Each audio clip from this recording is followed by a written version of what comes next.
3,000 years ago, in a palace on the Nile, a king was murdered. And the strangest part is this: we have the trial. The ancient Egyptians caught the killers, put them on trial, wrote down the verdicts, and buried the record in the sand, where it waited for us to read it. But that record left one question hanging for 3,000 years. It never actually said whether the murder worked. The king was Ramesses III, and to solve his death, it would take two witnesses, one who wrote in ink and one who could only be read under a modern scanner. Start with the man.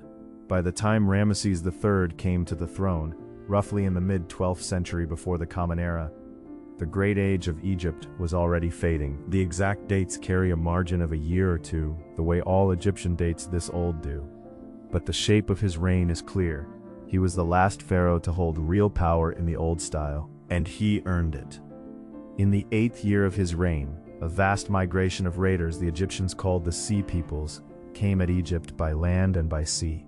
Ramesses met them and broke them in one of the first sea battles recorded anywhere in history. He carved the whole war onto the walls of his temple at Medinet Habu, where you can still see it today. Rows of captured enemies, piles of severed hands counted for the record. A pharaoh determined that no one would forget he had saved Egypt. But the danger that finally killed him did not come from the sea. It came from inside his own house. Like all pharaohs, Ramesses had more than one wife.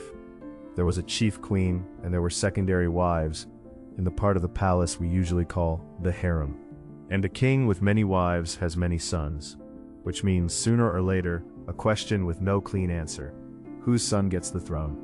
Ramesses had named his heir, but one of his secondary wives had other plans. Her name was Tiye, and she had a son of her own. His name was Pentawer, and Tiye wanted the crown on his head, not on the head of the son her husband had chosen. So she built a conspiracy. And this is the first place we have to be careful, because we know all of this from one remarkable kind of source. Not a story told long afterward, the actual court records of the trial that followed.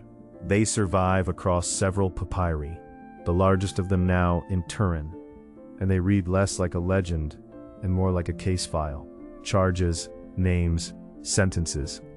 From them we learned that this was no small plot. It reached deep into the palace. The chief organizer was a senior official of the royal chamber, a man named Pepikamen. Around him gathered butlers, an overseer of the royal cattle, an overseer of the harem, a scribe, insiders, all of them, people the king trusted, who could get close. The plan reached beyond the palace too. The plotters tried to stir up a rising outside, and according to the records, even reached for magic. Wax figures made to weaken the guards. Whatever the mix of daggers and dark ritual, at the heart of it was a simple aim: kill the king, put Pentawer on the throne. And then the record does something extraordinary. It shows us the reckoning.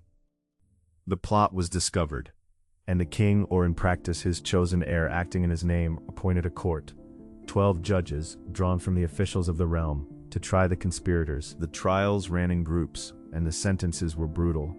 By the count in the papyri, around 28 people were condemned to death. Another group, perhaps 10 in all, including the Prince Pentawer himself, were not executed by the state. They were allowed, or forced, to take their own lives. It seems the Egyptians could not bring themselves to have an executioner spill royal or noble blood directly, so the condemned were left alone to end it themselves. And then there is the strangest sentence of all. 4 of the accused were punished by having their noses and ears cut off, and 2 of the 4 were not conspirators at all. They were judges. Judges from this very trial, who had been caught carousing with the accused women of the harem during the proceedings. Even the court, it turned out, was not clean. So we have a plot, a trial, and a wave of punishment, all recorded in the king's name, which seems to settle it. The conspiracy failed. Except it does not settle it, because of one silence at the center of the whole record. For all its detail, the papyrus never plainly says what happened to Ramesses himself. It records the trial of his attackers. It does not record his death. The proceedings run in his name, which strongly suggests he was gone, but suggests is not the same as says. Did the conspirators actually reach him? Did the plot that cost so many their lives even succeed in its one aim?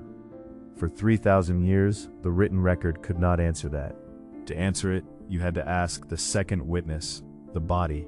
The mummy of Ramesses III had survived, found in the great royal cache, where ancient priests hid their kings from robbers.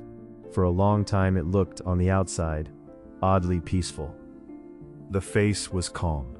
There were no obvious wounds, and around the neck, unusually, the embalmers had wrapped a thick collar of bandages that no one had ever dared disturb. In 2012, a team led by Zahi Hawass and the radiologist Sahar Salim, with the anthropologist and geneticist Albert Zink, put the mummy through a CT scanner and finally looked underneath. Under the bandages, hidden for 3,000 years, was a wound, a deep, wide cut across the throat. The researchers measured it at around 70 millimeters across, driven so deep it reached the vertebrae of the neck, severing the windpipe and the great vessels.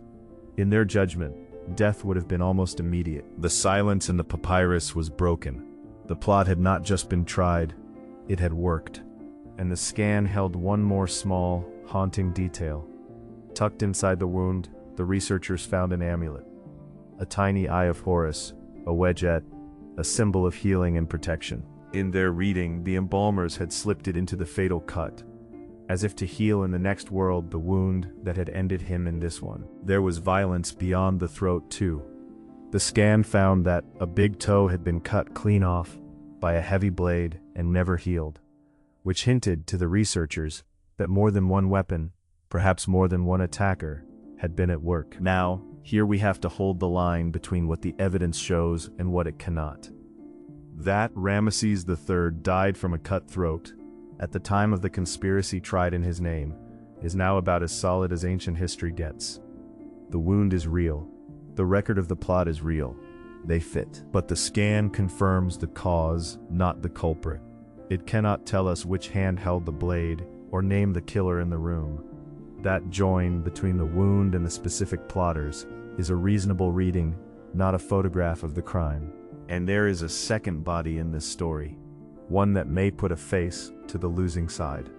In the same royal cache lay an unidentified mummy, catalogued only as Unknown Man E, and he is one of the most disturbing things ever found in Egypt. He was not embalmed in the honored royal way. He was wrapped in a ritually impure sheep or goat skin. His hands and feet appear to have been bound, and his face is frozen, mouth stretched wide, in what looks like a scream. For years he was a pure mystery. Then the 2012 team ran his DNA against the pharaohs, and the result was a father and a son. Unknown Man E was, to a high degree of confidence, a son of Ramesses III, a condemned son, a non-royal burial, a body treated as something shameful. It is hard not to think of the one prince the trial names, forced to take his own life, Pentawer. But this is exactly the point where an honest story has to stop short of the thrilling one. The genetics prove a son of the king.